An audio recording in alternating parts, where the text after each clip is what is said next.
Welcome back to Football Tactic Zone, your ultimate source for the latest football headlines, transfer drama, and tactical analysis from across the globe. Whether it's big money moves in Saudi Arabia, surprise swap deals in Italy, or champions league controversy, we've got you covered. Today's updates are absolutely loaded, so let's jump right in. Our first stop, Saudi Arabia, where the transfer market fireworks just keep exploding. According to Fabrizio Romano, Al Nassr have submitted an official $30 million bid for Bayern Munich's French winger Kingsley Coman. Now, Coman isn't just any player. This is the man who scored the winning goal in the 2020 Champions League final against PSG. Bayern see him as a proven match winner, a player who delivers in the biggest moments. Selling him isn't in their plans. But here's the twist: Saudi clubs have changed the transfer game. They don't just bring big salaries. They make offers that are too tempting for clubs to ignore. Al Nassr already boast Cristiano Ronaldo and Sadio Mane. Adding Coman would supercharge their attack and make them one of the most dangerous sides in Asia. The big question: will Bayern give in to the money, or will they hold firm to keep their Champions League pedigree intact? Meanwhile, in Italy, Juventus are cooking up something wild and maybe even risky. Reports suggest they're offering Dusan Vlahovic and Douglas Luiz in exchange for Newcastle's midfield general Sandro Tonali. Now, Tonali is currently sidelined due to his betting ban, but Newcastle rate him as a long-term centerpiece of their project. Juventus, on the other hand, see Tonali as the perfect engine to bring back their dominance in Serie A from a tactical standpoint. This move would completely reshape Juve's midfield. Pairing Tonali with Locatelli could give them the best double pivot in Italy.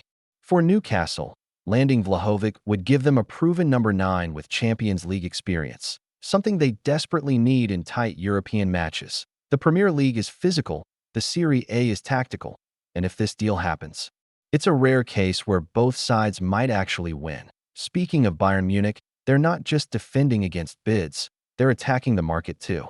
They've joined the race for Chelsea striker Nicholas Jackson, who's been slapped with an $83 million price tag. That Jackson's pace, movement, and ability to press from the front make him a dream fit for Bayern's high-tempo style. But Newcastle are also in the hunt, and Chelsea might play hardball knowing both clubs are desperate. It's another example of how the Premier League and Bundesliga keep stealing from each other's top shelves, and fans could be in for a bidding war that goes right to deadline day. This one came straight out of left field. Antoine Griezmann, yes, the World Cup winner and La Liga star, could be heading to Mexico's Liga MX. Monterrey are reportedly preparing a $20 million bid. That it's a move that would shock European football.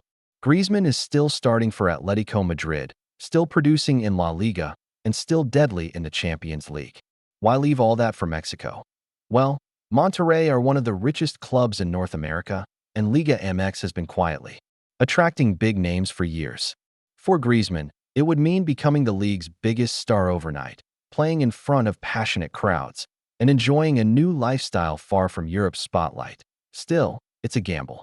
Once you leave Europe at his age, coming back to top-level football is never guaranteed. One of the week's most talked-about moves.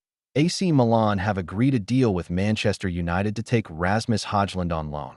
The deal includes a $6 million loan fee, and Milan will cover his full wages. At just 22, Højlund has massive potential but struggled to get consistent minutes in a crowded United attack.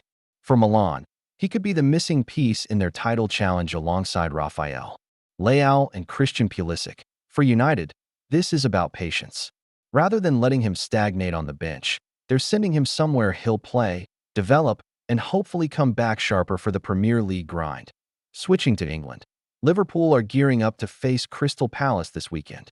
On paper, the Reds are heavy favorites. But football isn't played on paper.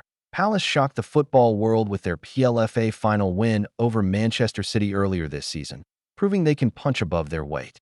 Klopp knows all too well that Selhurst Park can be a nightmare for title challengers, and he'll want his squad fully locked in.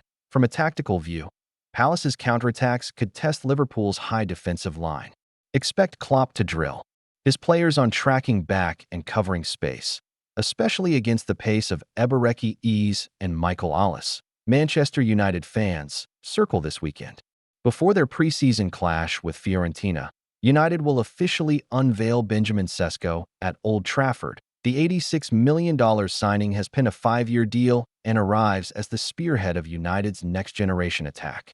At 21, he's tall, powerful, and already compared to Erling Haaland for his movement and goal-scoring instincts. This unveiling isn't just a formality, it's a statement. United are signaling that their rebuild is real, and Sesko is the centerpiece. Over in Serie A, Como are on the verge of a coup, signing Alvaro Morata after agreeing terms with Galatasaray. Meanwhile, UEFA has fined Lamine Yamal and Robert Lewandowski for failing to report to anti-doping control after last season's Champions League semi-final loss to Inter Milan. It's a reminder that even the biggest stars aren't above the rules. In the Netherlands, Ajax have completed the $11.5 million signing of Japanese defender Ko Itakura from Borussia Mönchengladbach. Strong in the air, disciplined in positioning, Itakura could be the defensive leader Ajax have lacked since Matthijs de Ligt. In England, Burnley have picked up Armando Broja from Chelsea for up to $26 million. After a difficult loan spell at Everton, Broja is looking for a fresh start under Vincent Kompany. Chelsea boss Enzo Maresca is full of praise for 19-year-old Joel Hato, calling him mature beyond his years. For Chelsea fans, it's a sign the club's youth-first approach is alive and well. Over at Arsenal, club legend Alan Smith has publicly said it's time for Arteta to move on from Gabriel Jesus, especially now that Victor Gyökeres has arrived. From Sporting CP, Smith's point, Arsenal need a pure number 9 to take the next step in the title race. Aston Villa have completed a $34 million move for OGC Nice striker Evan Gessan, adding depth to Unai Emery's attack. Newcastle have secured Aaron Ramsdale from Arsenal, giving them a top-quality goalkeeper for their European campaign.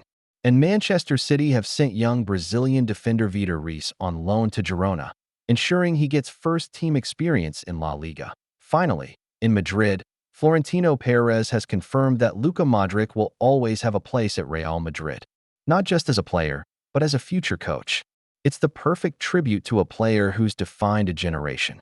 And that's a wrap for today's Football Tactic Zone report. From blockbuster transfer chases to shock loan deals, from UEFA fines to tactical shakeups, the football world never sleeps, and neither do we. Stay locked in, because tomorrow's headlines could be even bigger.